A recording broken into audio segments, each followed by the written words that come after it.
Hello and welcome to all the men and women of the West. I'm Joe here with me, my co-host Dan. Hello and greetings. And yes, the newest Dragonlance Book Club podcast is going to be The Legend of Huma. Easily the greatest Dragonlance book of all times. I don't think there's any ifs and or buts. This is the greatest. Yeah, okay, we got the prologue with Ostinus of Palanthas, and the backstory of how a portion of the record of Huma had mistakes to it, all because of Warrius. Now time to fix that. That said, the story proper starts with an army passing through a village on the way northwest towards an area called Cair. The village is called Ceridon. The local people in the village do not like the Solamnics. They're pretty ungrateful. No, I'm just saying they're ingrates, because they feel resentful that the Solamnics haven't won the war already. I'm sorry, we're just busy being slaughtered for you all. Excuse me, I'll go be slaughtered better then. Would you like to go talk to their ground guard? Oswald of Backstreet, yes, Backstreet, not Backstreet Boys, though I bet he could pass for one, is in command of this group, is that his cloak is purple, and apparently this designates him as being of the rank of High Warrior and Master of the Order of the Rose. So purple cloaks designate you as being of high rank. Makes sense. That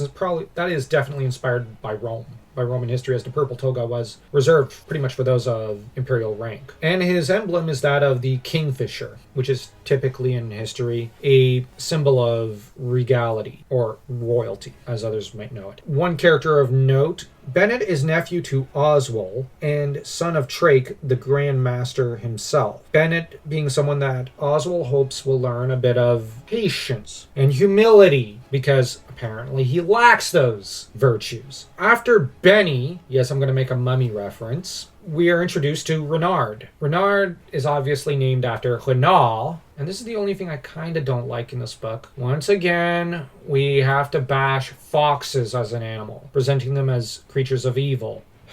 Can we just have one fantasy story where they're presented as a symbol of good? Sorry, I like foxes. Anyways, now on to our main hero. Huma Dragonbane is introduced, is obviously the blonde-haired and blue-eyed hero of our story. What's really interesting is we find out that he's got one thing in common with Sturm. He's graying prematurely due to stress and suffering, so like I said, it's reminiscent of Sturm Brightblade. The first scene we see of Huma is that he wants to throw his rations to the local people, but he refrains from doing so because he knows it would not be well thought of by the other knights. So we're shown that he's insecure and humble in this scene. And we also find out that Renard was one of them that helped recommend him to the knighthood. And what's more is that Renard has very few friends. And that though him and Huma are related, Huma finds that sometimes Renard chills his very blood. He's uncomfortable around the man.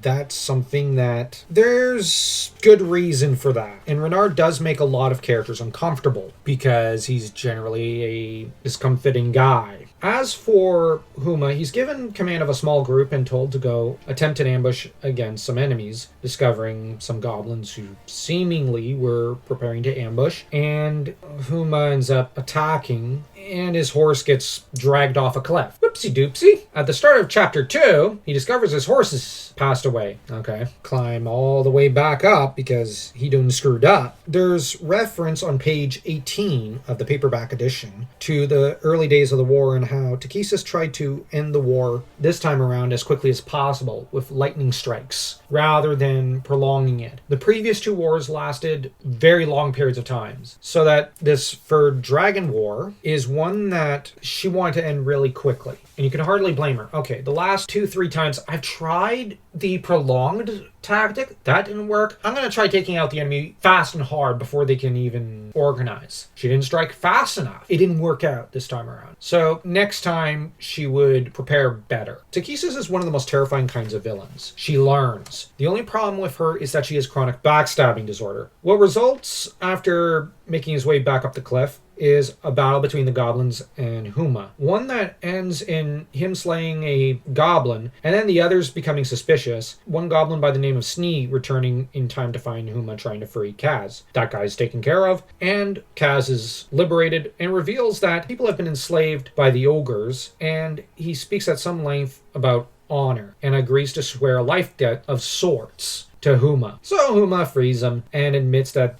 they're headed north to Caire. The chapter ends there, and Kaz would go on to be one of the most popular Dragonlance characters, with Huma himself also being a little popular. Overall, though, the oration on page 24 to 25 is pretty good. You have Kaz who ends up explaining, slave soldiers would be a better term, Knight of Salamnia. We are no more than slaves to our cousin. They hold our lands and our families as hostages, though the word they use is protection. That is why we do what they cannot. One day, though, it will be the Minotaurs who will rule. We await that day. And then Kaz later admits, when Huma asks him about it, I killed my ogre captain, human. I struck him down with my bare hands. A good blow. Cracked his skull with one shot. And when Huma is horrified by this, Kaz asks him, you like ogres? Thanks to me, no lives will be lost against his axe. And he was good, I'll give him that. Many died on that axe, human. Even the weak, the helpless. I found him over the bodies of an aged male and 2 children. Perhaps the old human's grandchildren. I did what I thought right. There is no honor in slaying the old, the feeble, or the young. At least not among my kind. Not that they would have tolerated my betrayal. I had thought it was so among the Knights of Salamnia too. I see that I may have misunderstood. Now, here the speech reminds me of Canderous Ordo from Knights of the Old Republic, where Canderous said Republic soldiers used to hide in the homes of civilians. Of course I was willing to shoot them. That's wrong. You can't hide in a civilian's home and then say, oh, well, I'm fighting honorably. No, nonsense. You're not fighting with honor. You're a coward, hiding behind the defenseless and hoping that the enemy will not attack you. It's hard not to agree with Canderous Ordo. I actually really liked it because it was challenging Huma on his honor. And we see here already a bit of a character conflict between the two. This sort of conflict regarding honor is something we do need. It helps clarify both sides and how they regard things. Huma actually, after that speech, kind of goes, okay. Which shows that he probably would have done the same thing that Kaz would have. At the same time, it shows the very nature of Kaz's honor. Now, Kaz is going to have some really dumb moments later in the book. He is.